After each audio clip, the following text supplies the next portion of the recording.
welcome back to the show. Many thanks for your time. This is the day of inauguration, and this is, of course, our continuing coverage of the inauguration. It is brought to you by Petrosol. Clean fuel in full quantity is always a delightful experience. Cowbell Coffee, taste it, love it. Magdan Shipping and Logistics Limited, your total logistics partner.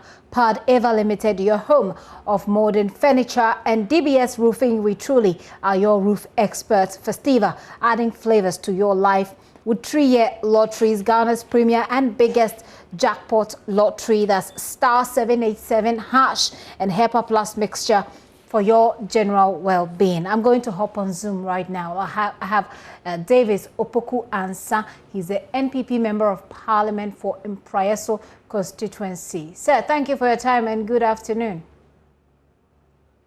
Hey. I also have joining us on Zoom Dr. Muhammad Amin Adam, who's Member of Parliament for Karaga. Doc, thank you as well. And Happy New Year to you both. Congratulations. Thank you. Thank you very much. Okay, I think I can hear you both now. So I just want to start by asking you what a night it had been for you. Maybe a dawn it had been for you. And that's a dawn of a new page in your life. And it started rather chaotically. I want to bring you, let me start with you, Dr. Amin Adam. Were you expecting what happened in Parliament last night?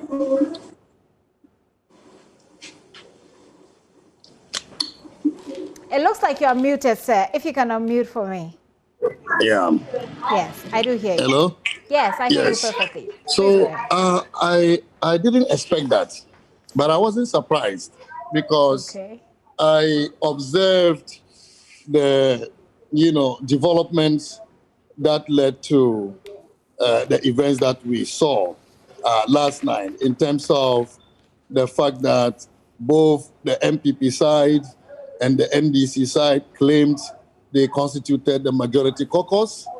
Also, because we knew that the MPP was going to nominate a speaker, the NDC also nominated the speaker.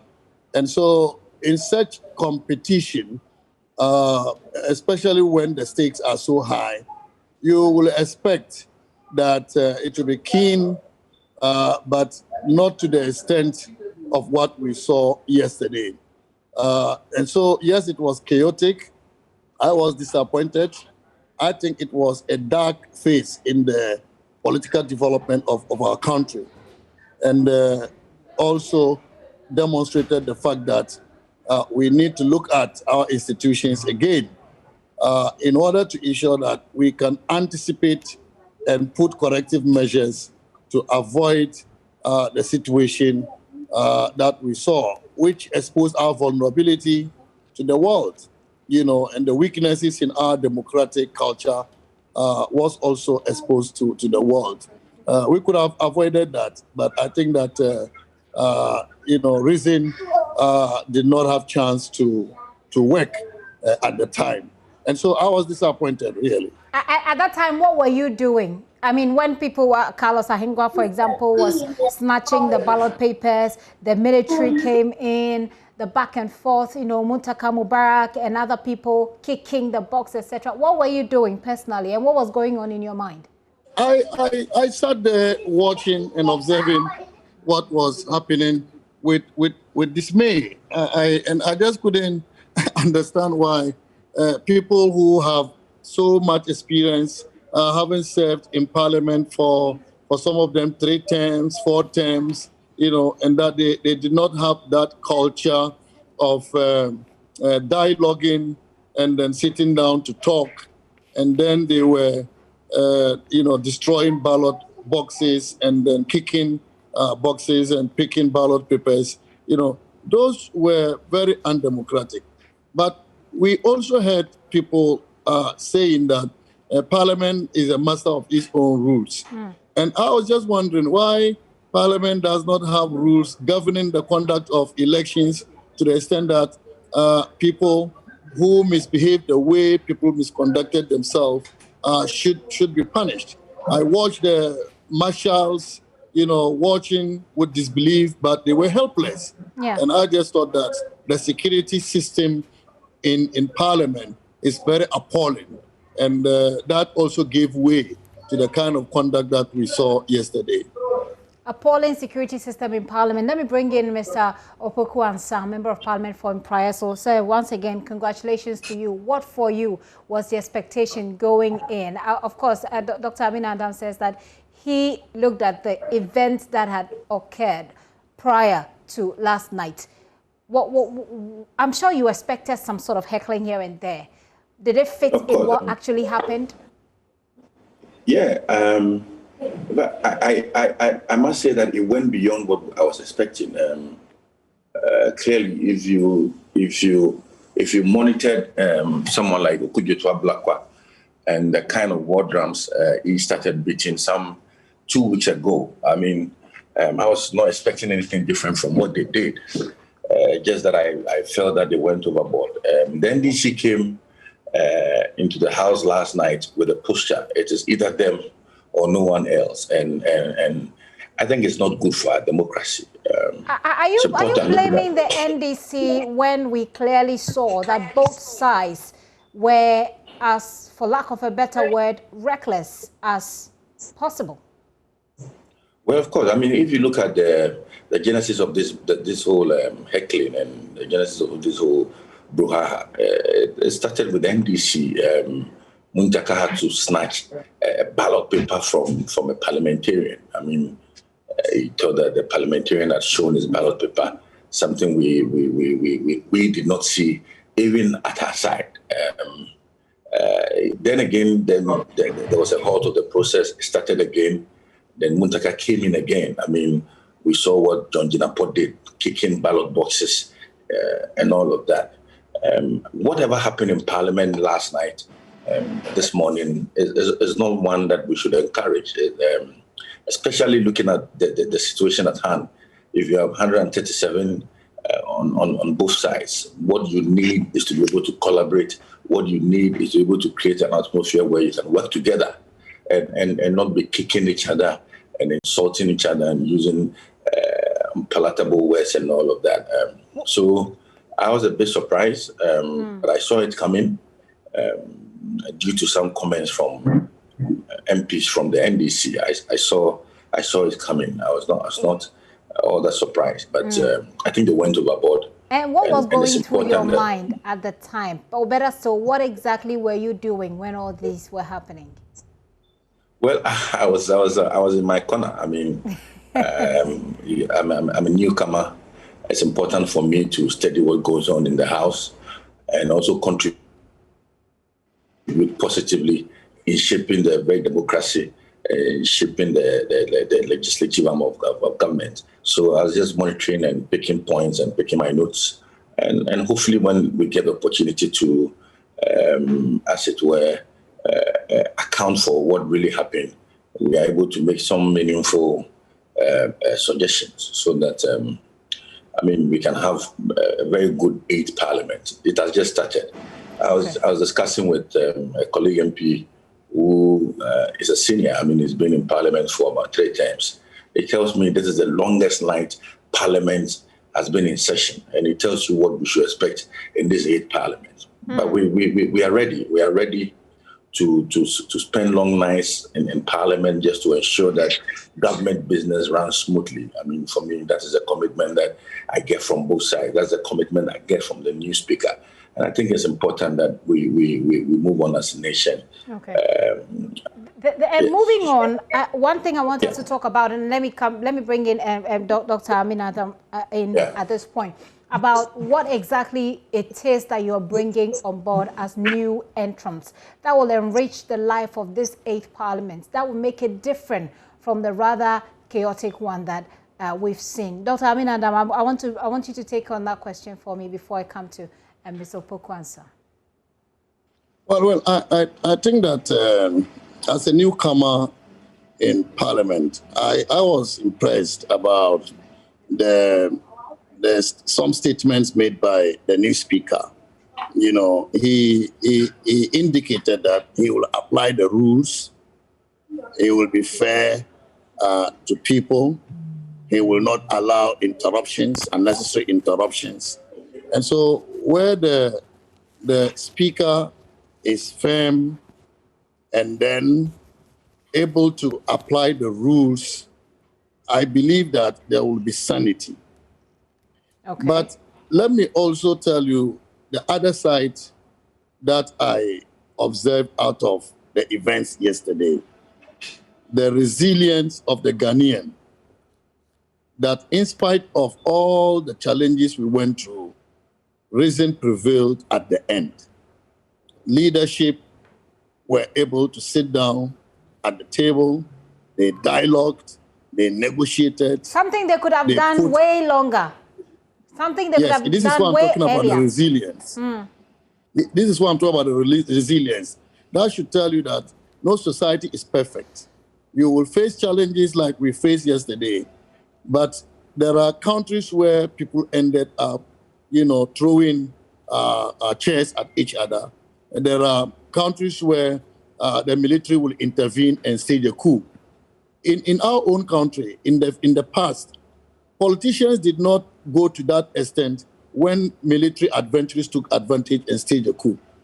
But yesterday, in spite of the fact that the military came in, they came in to just to help restore order.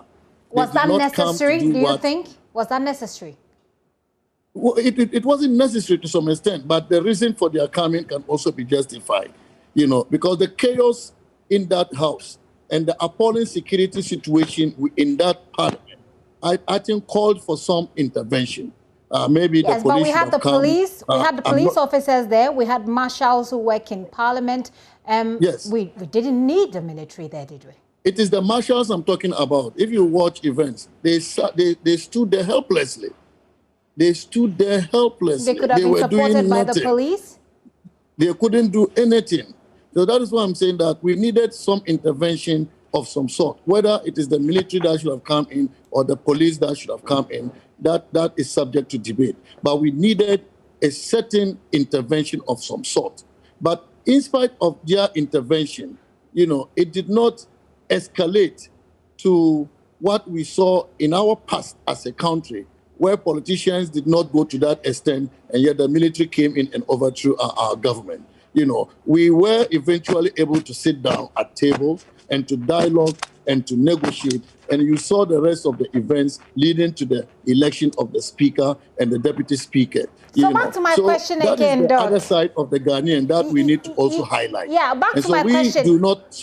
I just wanted to address this particular question for me about what you bring, because you have been a member, of the government. And with the way that the election has gone, it looks as if people want some level of change. I want to find out, coming into parliament, what you are bringing on board to enrich this parliament, if there's any specific I think that this parliament is going to be very competitive. Hello, Doc. Did I just lose you? Okay. It looks like the Member of Parliament for Karaga. I think you have just put off your microphone, Doc, if you can bring it back on for us. Okay. Let me bring in Mr. David Sopoku. Okay. I'll just come to you. Doc, can you hear me? If you hear me, do say something and try and put on your microphone. It seems it's off. Okay, let's sort that out. Say something. Let's see if I can hear you. Yes, I do hear you. So you are making the point for me before I go back to Mr. Opoku-Ansah about what you're bringing on board. You say that this parliament is going to be what? This parliament is going to be very competitive, and therefore, what I think will be important is the quality of debate. The quality one brings to the debate in terms of the research you do, the knowledge that you bring, the expertise that you have, that I think is what is going to appeal to the sensibilities and to the senses of members in order to enrich the debate and the discussion and then the decisions that we make in the House. That is what I bring, I also Are you looking at a particular... okay, please go ahead. I also want to say that we as new members will have to learn. There is a lot we have to learn, especially the standing orders, the rules of the game, in order for us to situate our expertise within the rules. I mean, as I indicated earlier, the speaker said he's going to apply the rules. He's going to allow people to talk, no interruption. And so you should come in with some expertise, with some research, with some knowledge, so that at the end of it, reason will prevail and not by might. You know, this is the way our country can develop. This is the way we can promote our democracy. Okay. When I come back to you, I'm going to Mr. Opoku Ansah, but let me also indicate that we've had another person join us. Calling Adumako Mensah is Member of Parliament for Efija Kwabre North. Mr. Adumako, you are welcome to the show. Mr. Opoku Ansah, I wanted to talk to you about what your own contribution will be to this Parliament to enrich it. What is your area of expertise and how do you intend to put it to good use in this Parliament?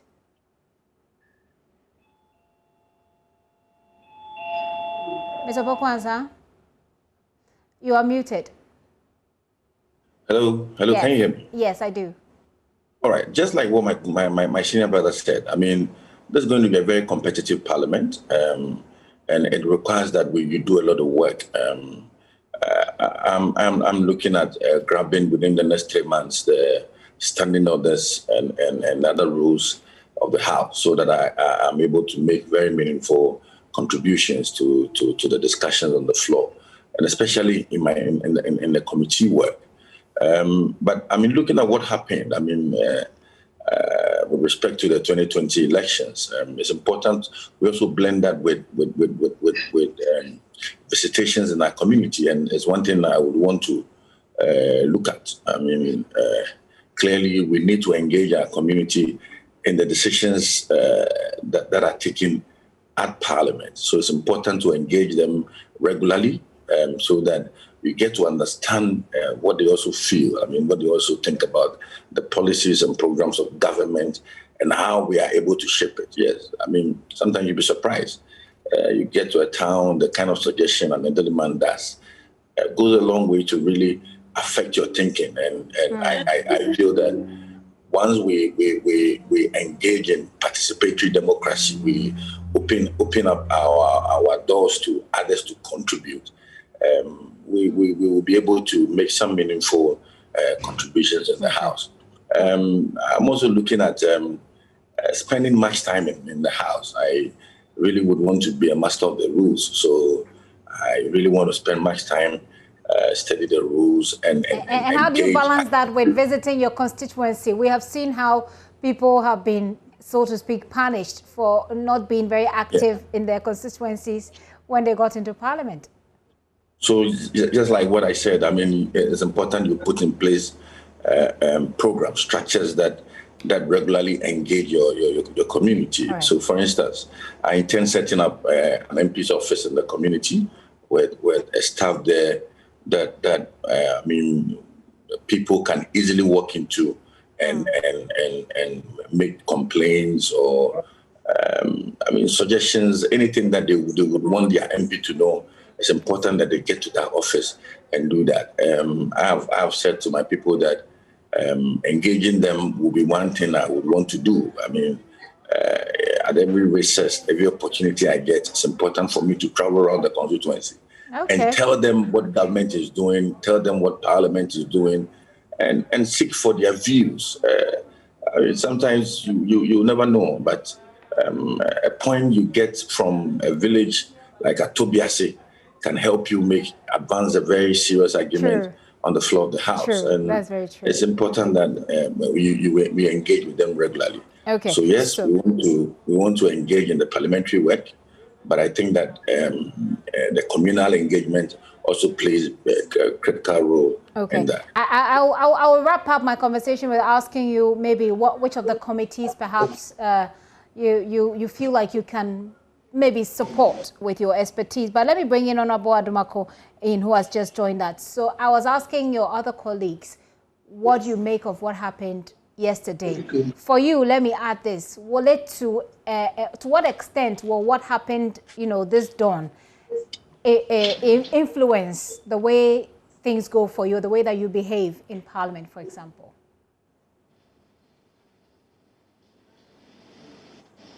Honorable Adumako, I think you are muted. Okay. Can you hear me now? Yes, I do. Please go ahead. Yes, and I just joined, and so I did not hear what my senior colleagues spoke about. But back to your question. In fact, this morning I was a little bit surprised. I knew we were going to face some discomfort because of the numbers, but I never envisaged that it was going to escalate to this kind of level. So I was a little bit surprised, but I don't think it's going to affect my parliamentary work. For me, I said it's the baptism of fire. It's rather motivates me to position myself going forward. So I don't think it's going to have any negative effect on my work at all. What was going through your mind? What did you do when all these were happening?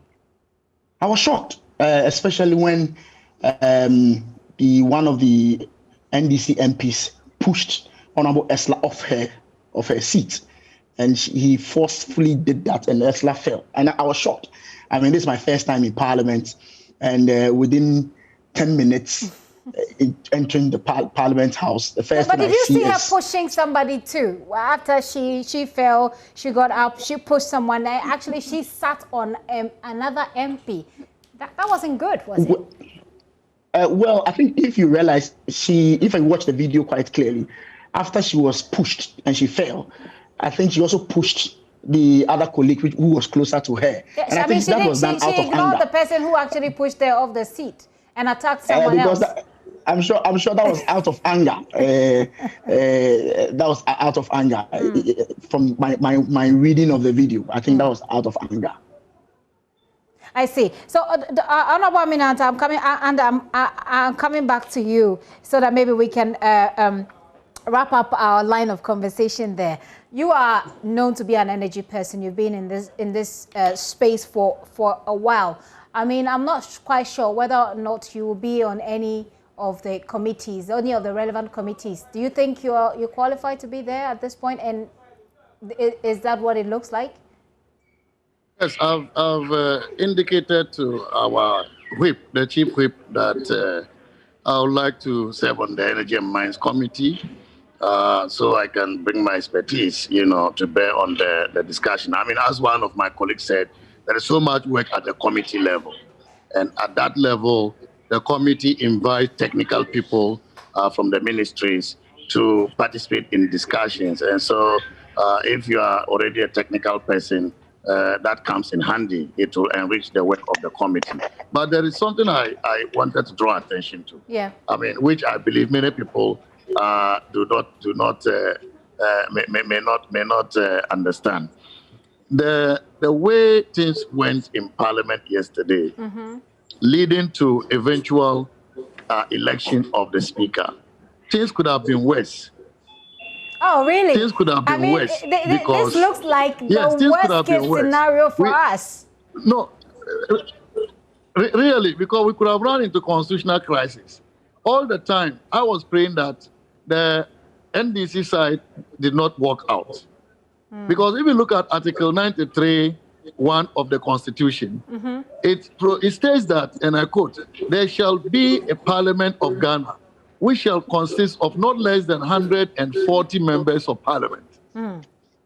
Unquote. That's what the Constitution says. So without that number, the MPP has 137 plus 1, which is the independent. That gives us 138. So if the minority had gotten angry to the extent that they were not ready to participate and they will walk out, then we will not have properly constituted Parliament. But they had an agenda to execute. They had an agenda to execute. They wanted to have the speakership, so they wouldn't risk it. Yes, that is why I'm saying that in spite of their agenda, it was very important that they did not walk out, because they could have said that, okay, if we're not going to get what we wanted, then we're going to walk out. Right. And that would have thrown the whole country into constitutional crisis. Okay. The swearing in of the president wouldn't have taken place today.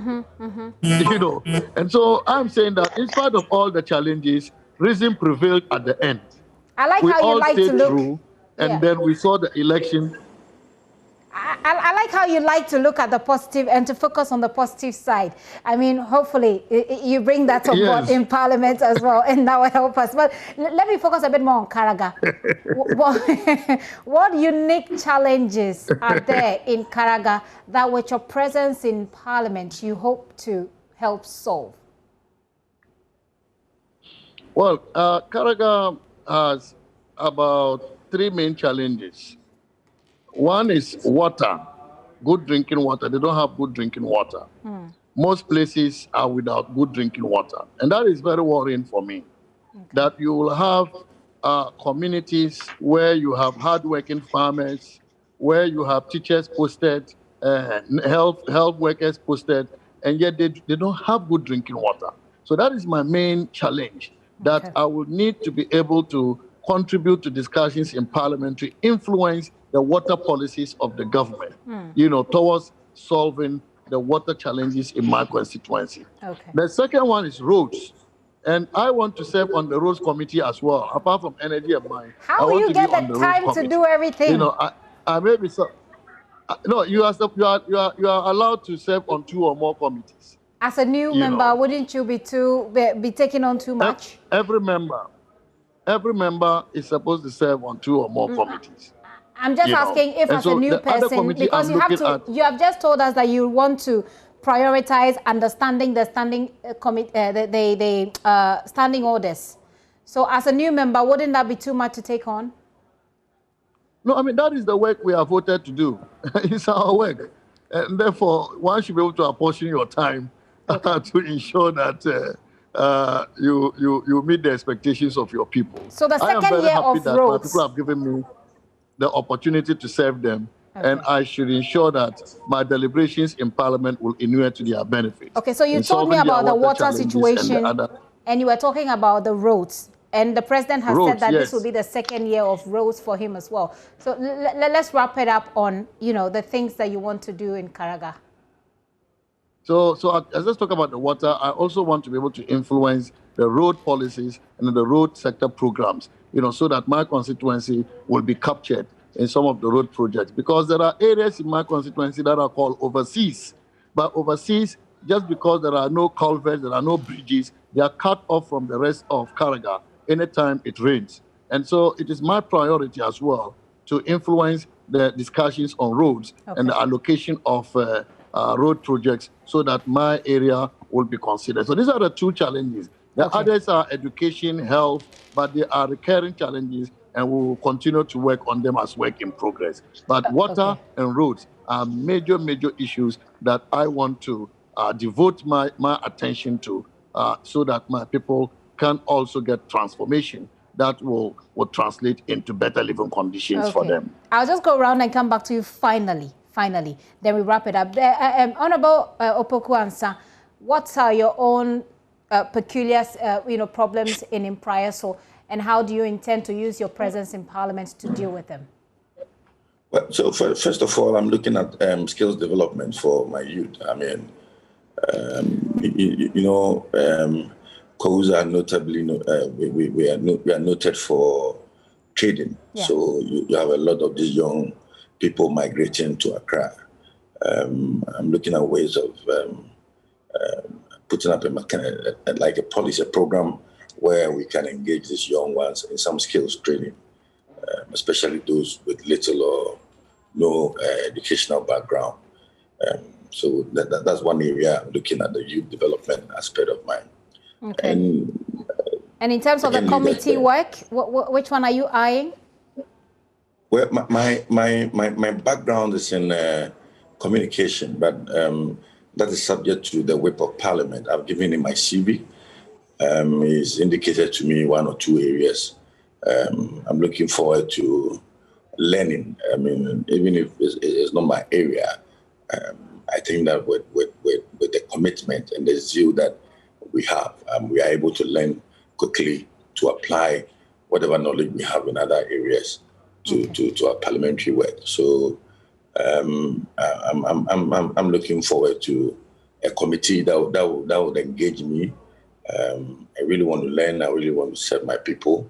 So things that I can, policies and programs I can also contribute, which will likely affect the lives of my people, will be one thing I'll be prioritizing in the House.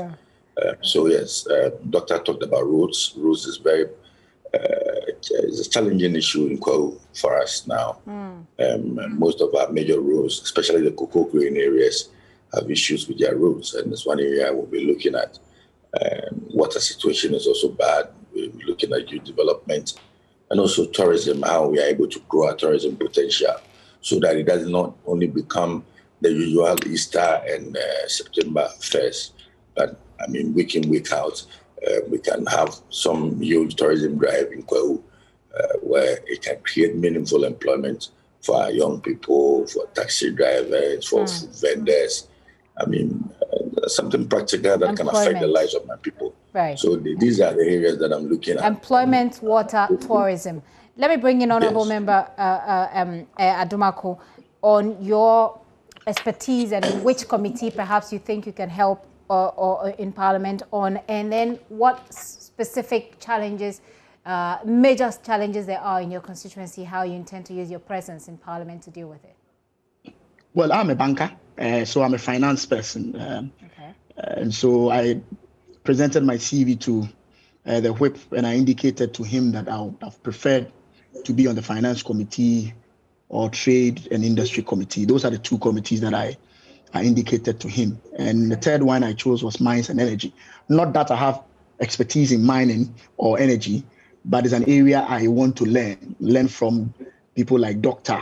It would be nice to be in a committee with Doctor to well, you said it, and he's had you here on the post. Yes, do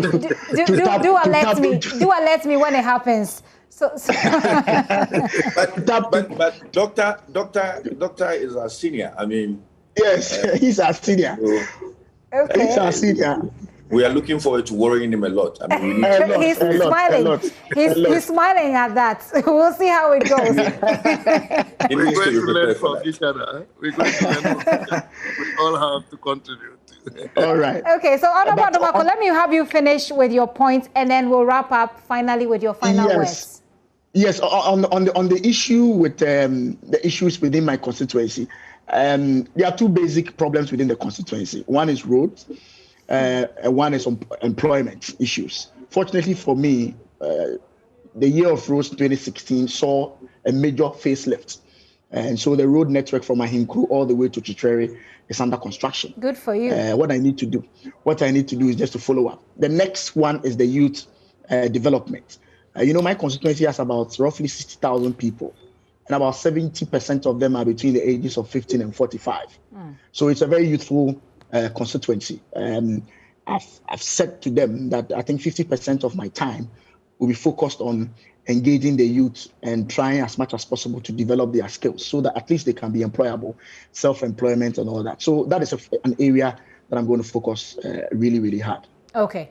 I'll take your final words, the three of you who have been kind enough to join us this afternoon. So let me start with you, Doc. I understand there's a big party blowing up tonight. How are you? How are you celebrating? The new page in your life, or just making your final words for me? Yeah, just a small meeting in my home with the family. Okay. To just reflect on what happened since last night, and you are invited. So you have you got kids? I mean, how many of them, and how do they take what is happening? Yes, 2, but I have so many other kids who are with me. Yeah, and from friends and other extended family. So yesterday they were watching this on TV, I suppose. They must be sleeping. Good for you that they didn't see all this chaos. And then, but I mean, this morning they would have seen the videos all over the place. And did they ask you, Daddy, what happened? I'm happy they didn't see that. It wasn't a good sight for children to see how grown-ups like us, will conduct ourselves the way we did. Okay. I mean, that would certainly have changed their perspective about democracy. It would have changed their perspective about politics. And it was just fortunate for us that children like that would not have had opportunity to watch what happened. But Ghanaians should not despair. I mean, for the first time, you have a speaker from one party, and then you have the executive from another party. This is a stake in the development of our democracy. So let's test it and see. Okay. A time will come when you may even have majority of from one party and then the executive on the other side. And so we will mature, make all the mistakes, but eventually we will perfect our democratic culture. And so let's see how things go. I am very hopeful of the future. I'm happy your kids didn't see this. I was totally devastated, sad as a Ghanaian. So it's good that the kids didn't see this. We don't know how it's going to affect them. Honorable Opoku-Ansah, I'm sure you have kids too, and hopefully they didn't see it either. I do. I'm not too sure. I do awake around that time. I mean, the most important thing is that it has happened, and it's important that we look into the future. So where's the party at? At your home or at the hotel? Yes, I'm presently not at home. I'm in the hotel. I'm trying to pack up I need to get to Mbraiso. I need to go to my constituency and meet with them. Oh, that's where you're having the party? The victory or the celebration? We're going to do some thank you or Thanksgiving service. Okay. And then we'll follow it up with some small get-together for my constituents, just to appreciate what they have done in my life and to assure them that I am there because they put me there. My commitment to them is 100% service to the community, service to Parliament, service to Ghana. I mean, we all have. We all must develop interest in ensuring that Nana Akufo-Addo succeeds, whether you are MPP or NDC or independent. Nana Akufo-Addo must succeed, and it's important that the 8th Parliament learns to work together. And I'm happy about the comments from the speaker, the new speaker, and hopefully when we get onto our various committees and when we begin working together, we'll create that necessary bonding. And I know that, NDC, MPP, we are all Ghanaians. NDC, MPP should never, ever divide us. So it's important that we work together, we build that collaborative effort, we put in that collaborative effort to work together. Right. Let me bring you in, Collins Adumaku-Mensah, your final words as well. If you want to talk to us about the party or about who has seen the video that makes you a bit embarrassed. Well, fortunately, my kids did not watch the proceedings. I think my wife did, and she didn't sleep throughout the night, throughout the evening. She kept calling and finding out what was going on. Are you safe? I said, "Oh, I'm very safe. Everything is fine."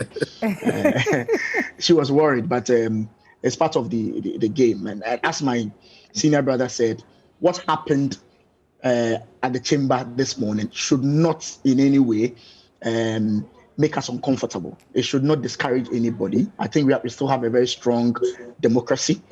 You should see us at the lobby right after the heated arguments in the chamber. We're all hugging each other, taking some coffee here and there. So I appeal to everybody who watched us this morning and who was disappointed that we are sorry. However, we've been able to patch our differences beautifully right after the heated debate. Okay. I had my Thanksgiving some weeks back at the constituency. So probably this weekend, meet with some few friends and family over a drink. Nothing much. Party. Okay. Please invite me. I'm really grateful, and I wish you all the best in the next 4 years. I would love to see you succeed in the interest of all the constituents who have given you that mandate to be in Parliament. Thank you so much for your time. I've been talking to Dr. Mohammed Amin. Dr. Mohammed Amin Adam is a member of Parliament for Karaga. I also had Collins Adumaku-Mensah, who is a member of Parliament for Efija Kwabre North, and Davis Opoku-Mensah, who is member of Parliament for Mbraiso. 3 of the new entrants sharing their thoughts of what happened yesterday, what they expect to happen going forward, what they think they can do for their constituents with their presence in Parliament and all of that, including who has seen the videos. Their children, most of them haven't seen it, which is good. Well, some wives have seen it and they were worried. This is still The Pulse with me, Gifty, and the Apia. We want to tell you a bit more about what the home or the hometown of the new member of the new speaker feels like right now. We have a report from there by Rafiq Salam. We'll be talking to you about it, and we'll also give you highlights of President Akufo-Addo's speech when he was, inaugurated a while ago. Do stay with us.